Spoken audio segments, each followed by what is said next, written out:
Hi, fourth graders. Mrs. Temersma here. Welcome to Lesson 5 of Writing Club. I'm enjoying this unit, writing with you. I've seen some of your informational chapter books that you've been writing. You guys are doing such a great job. So this is Lesson 5. I'll teach Lesson 6 next, and then you'll be done with this book. So hopefully you'll finish it up by Friday, and then you will share it with your teacher so they can look at it and give you some feedback and tell you what you're doing well and what you need to work on. So before I teach you something new, I just wanted to share one example of a student from my class, their informational chapter book, and they've been working really hard on it. So I just wanted you to see what someone else's look like besides mine. So this is Alonso's chapter book on frogs. He's going to teach us all about frogs. And so here's his cover, and then here's his table of contents. He has 5 chapters, as you can see. And then he's just done a really nice job. Each chapter is several paragraphs. There's not an exact amount of paragraphs they need to be. At least there should be 3. At least there needs to be an introduction, some details, and an ending. But maybe more than that. So he's still working on this. That one's about time to eat, what they eat, what eats me, what eats frogs, toad or frog.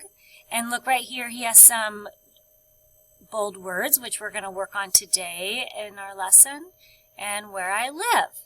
So that is Alonso's chapter book. Nice job. I can't wait to see the rest of yours. So, like I said, this is our last week. We're going to work on these informational chapter books. Next week, we're going to write stories. So, as you're finishing up your chapter book, one thing you want to do is to go back and maybe add some text features. So that's what I'm going to teach you today, is adding text features to help teach your reader. So, here's our learning target. So we're going to add text features. Hopefully you'll add at least 2, which shouldn't be a problem. You probably already have some pictures. Maybe you can add some more pictures and some more captions. You have a table of contents. Some of you might want to add a map.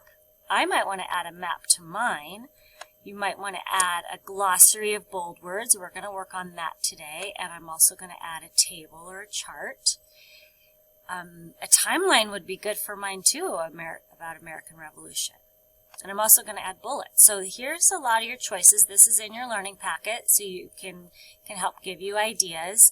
And then you can decide which ones you want to add. Here's my chapter book. The cover and the table of contents. Today we're going to add a glossary. And here's my first chapter. It's pretty long. I have a good introduction and then a section about the French and Indian War. And this is a text feature when you use bold word, or when you use headings like this.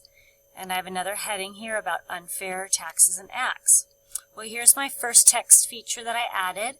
I decided that I wanted to add a list of all the different taxes that the British made the colonists pay. And they were actually called acts because it was like a law that they had to pay these. And so here I just made a list of them. And then I also decided to add a chart. And this chart is kind of just explaining the differences between patriots and loyalists. So I had gone up here to insert, and I did a table. And I decided it was 3 across, and then it doesn't matter how many down, because you can always add more, or you can delete, like extras. You can just shade it all in and delete it and make it smaller. So I think I want to make these bold. So I'm going to make those headings bold, and then I can add something about their beliefs. So I worked on my chart a little bit more, added a heading, and added what they believed. And as you type, if you just keep typing, it'll make that chart bigger, that little section bigger and bigger. I love making charts. So the next chapter, I don't have headings on it. It's about the Boston Massacre. It's 5 paragraphs long. I just decided that one I would just kind of explain what happened during the Boston Massacre. And then I am not done with chapters 3 and chapters 4 yet, but that's okay. I'll just, as I'm adding, it'll make that bigger and bigger, so I don't need to worry about the page breaks until the end. And then at the end, I wanted to add, for chapter 5, this is not necessarily a chapter, I wanted to add a glossary. So I'm going to show you how to do that. There's a couple different ways. You could just make a bullet point list of all your bold words that you have in your whole book, or you can make a table. So I'm going to show you, if you go to Insert, I'm just going to do a 1-by-1 table, and right inside it, I'm going to do bullet points. You can do bullet points right inside, so you have to go back to Home, and right here's bullets, and now I need to decide what bold words I'm going to do. I'm going to go back up. I already thought of a couple. So in this section about taxes, I think that's a word that some people might not know. So I'm going to highlight it, and then I'm going to make it bold. And then I'm going to come down here in my glossary, and I'm going to explain what taxes are. So I added the definition, just that taxes are money paid to the government. I kept it really simple. You can Google the words if you want, or look them up in the dictionary, or just use your own words. The other one I thought is, when I was talking about the Boston Massacre, the word musket came up. You know, the redcoats, they were at Boston, and there was a boy that ran by and started yelling insults and making fun of the redcoats, and so the redcoat hit him with his musket. Well, some people might not know what that is, so I'm going to make it a bold word, and then I'm going to make a new, I'm just going to push Enter, and that'll make a new bullet point. That musket is, I'm just going to say it's an old-fashioned gun.